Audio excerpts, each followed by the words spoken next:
key to the what's at the core of achieving the good life? The major key to the good life.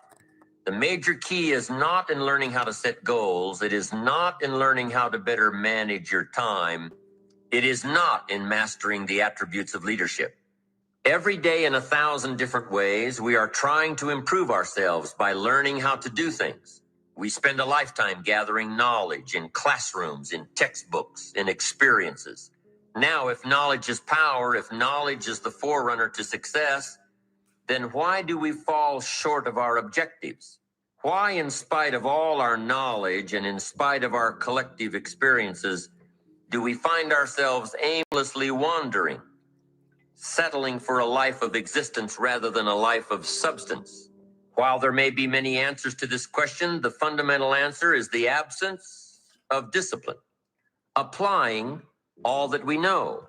That's the key word, discipline, self-discipline. We might add one more word here, consistent.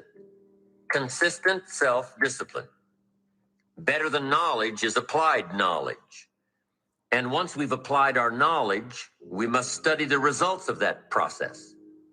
Apply our knowledge, study the results. Refine our approach. Finally, by trying and observing and refining and trying again, our knowledge will inevitably produce worthy results, admirable results. And with the joy and results of our efforts, we continue to apply, to learn, to observe, to fuel our ambition with the positive reinforcement of continued progress. Pretty soon, we'll find that we're swept into a spiral of achievement, a vertical rise to success. But for this whole process to work for us, we must first master the art of discipline, self-discipline, consistent self-discipline.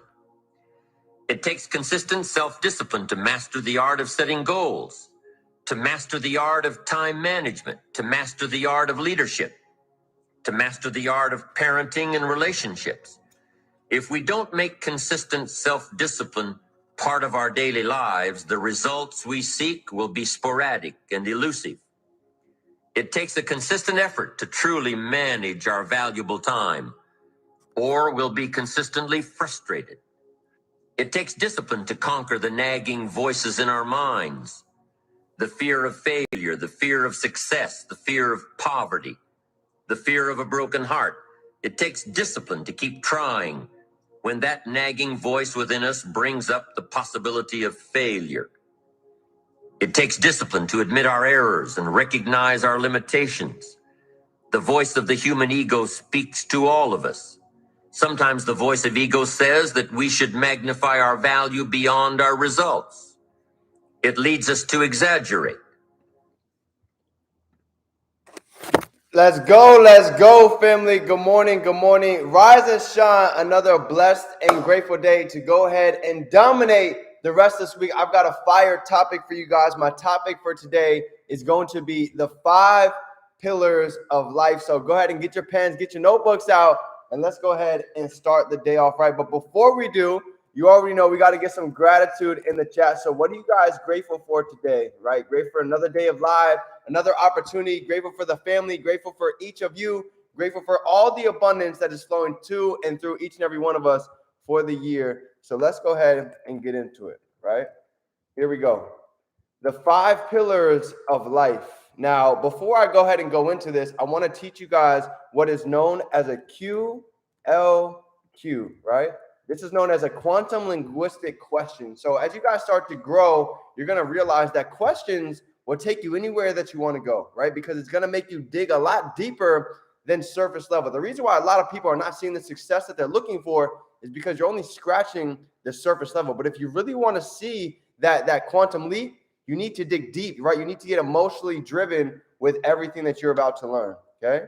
So first thing is first. First question I have for you, quantum linguistic question, is who are you becoming when you make these changes into your life? So I want you to go ahead and get a piece of paper, and I want you to segment it into 5 different categories, right? And you're going to see how different this makes you think when you're done with it, right? So here's the 5 categories: your family, your body, your mind, society, and your finances, okay? Now, after you write these 5, I want you to list the must changes for each of these categories. So I'll go ahead and go through a couple of mine with you guys, right? So for my family, being able to spend more time, being able to give back, being able to document more memories, right? You guys don't ever know when somebody's going to pass. So wouldn't you rather want to get these memories now so you're not fighting yourself later on, wishing I could have had more time? I wish I could have been able to see them more. Don't have that regret later. Take action now. All right, that's family, the body. What's a must things that need to happen for the body? I need to be working out, need to be eating healthy, needs to be a fully alkaline diet. I need to be getting at least 4 hours of sleep, right? If I'm going to sleep at 4, I'm back up at 8. Okay, so that's things that's a must for me. My mind, I need to be journaling, meditating, writing my gratitude down on a daily basis, having a morning routine. Before I open my eyes, I want to give my prayers to God, to my highest power, right? These are all things that's a must in my morning.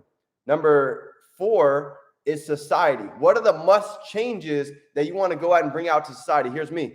I want to be able to be bold. I'm going to give value. I'm going to lead with love.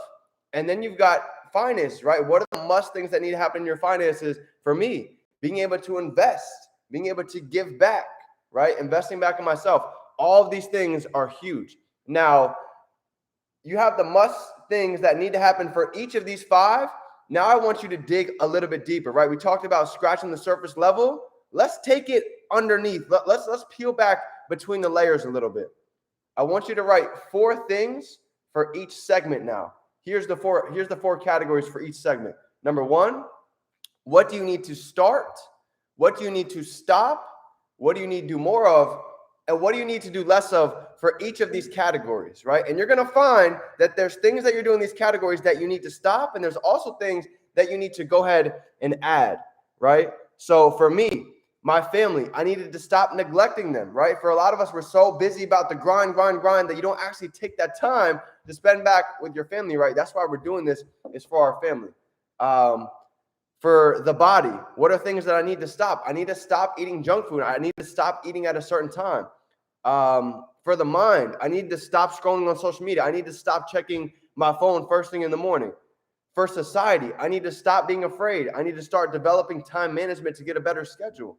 For finances, right? I need to stop investing money that is not conducive to growth. So when you start to write down, what do you need to start? What do you need to stop? What do you need to do more? What do you need to do less of? This is going to put you in the place of growth. So now you understand what you're doing well on, what you need to take off, and this is going to give you an evaluation that is guaranteed to help you guys grow. So if this helped you guys out today, if this gave you a little bit of perspective, drop some 8s in the chat and smash that like button if this is going to help you get your life back on track to where it needs to be. Because I can tell you, it's one thing when you start thinking about the thoughts that you don't need to do anymore, but it's a whole different level when you actually put them on paper, because now you can see it. Now you're able to hold yourself accountable. So that's my training for you guys. Super short and sweet. I hope you guys got a ton of value. But if nobody told you yet today, you are powerful, you are a leader, you are unstoppable, and I will see you guys at the top because the whole squad is coming up together. Let's get to work.